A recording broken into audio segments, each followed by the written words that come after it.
اتنے درد کے بعد بھی اگر تم صبر کر رہے ہو تو یقیناً تمہیں اجر کے لیے چن لیا گیا ہے۔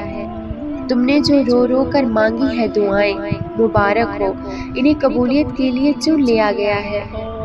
پریشان مت ہو، تمہیں عارضی نہیں بلکہ حقیقی سکون کے لیے چن لیا گیا ہے۔ تم سوچتے ہو آزمائش کے لیے آخر میں ہی کیوں، تو خوش ہو جاؤ کہ تمہیں اللہ کی دوستی کے لیے چن لیا گیا ہے۔ جب کبھی تمہارا دل بے چین ہونے لگے تو سمجھ جانا تمہارا رب تمہیں عرش پر یاد کر رہا ہے۔ نصیب بھی ہار جاتا ہے تہجد کی دعاؤں کے آگے، پھر تمہیں کون سی چیز روک رہی ہے رب سے مانگنے سے؟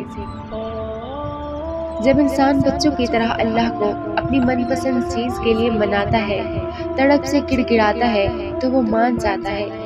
اسے اپنے بندے کی معصومیت بھری یہ ادا بہت پسند ہے۔ اللہ جہاں سے چاہے نصیب پلٹ دے، اس کی قدرت تمہاری سمجھ سے باہر ہے۔ دعائیں وہ سب کر سکتی ہیں جو آپ کا مقدر نہیں کر سکتا۔ بس پھر صبر کرو اور دعا کرنا کبھی مت چھوڑنا، پھر دیکھو تم اپنی دعاؤں سے وہ بھی پالو گے جو تمہارا نہیں۔ اور اگر یقین رکھتے ہو تو حالات سے نا امید مت ہو، کیونکہ معجزے یقین والوں کے لیے ہوتے ہیں اور معجزے روز ہوتے ہیں۔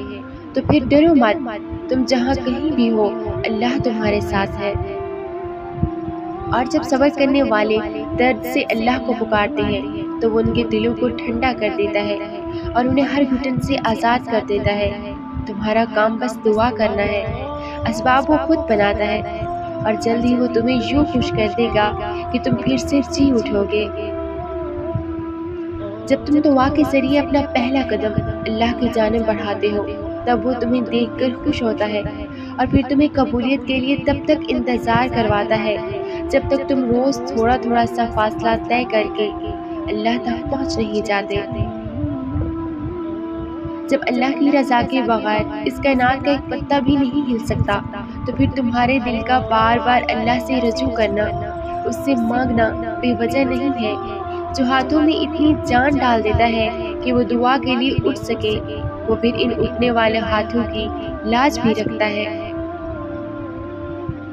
اگر تمہیں آزمائش میں ڈالتا ہے تو مت بھولو کہ وہ رحیم اس سے بھی زیادہ ہے۔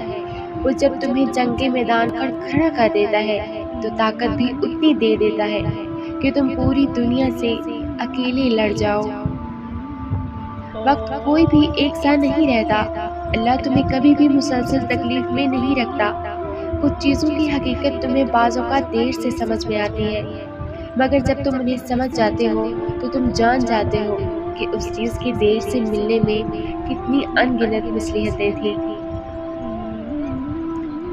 تمہارا نصیب سے تمہاری چاہت کا جو ایک مختصر سا فاصلہ ہے وہ دعا ہے۔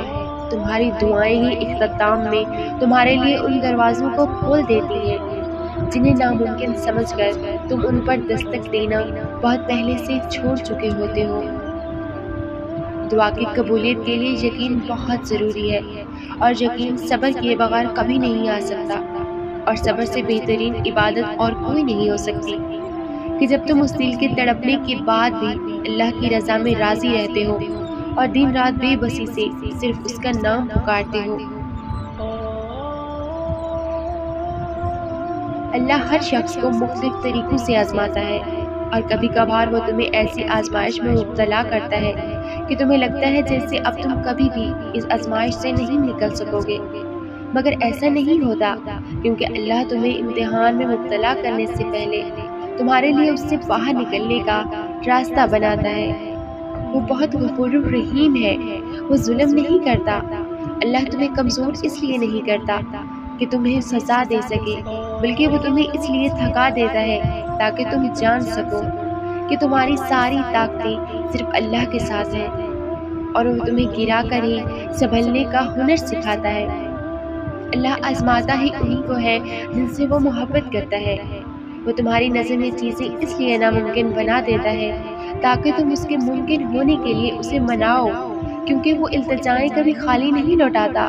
وہ دعا کو زبان تک رسائی دیتا ہی تب ہے جب اس نے تمہیں اس چیز سے نوازنا ہوتا ہے تو پھر نا امید مت ہو۔ جس نے تمہاری من پسند چیز کو تم سے دور کیا ہے، تم اسی سے اس چیز کے واپس لوٹ آنے کی دعا کرو۔ جو رب تمہیں ایک دفعہ تمہاری چاہت سے نواز سکتا ہے، وہ دوسری دفعہ بھی اس چاہت کو تمہارے مقدر میں لکھ سکتا ہے۔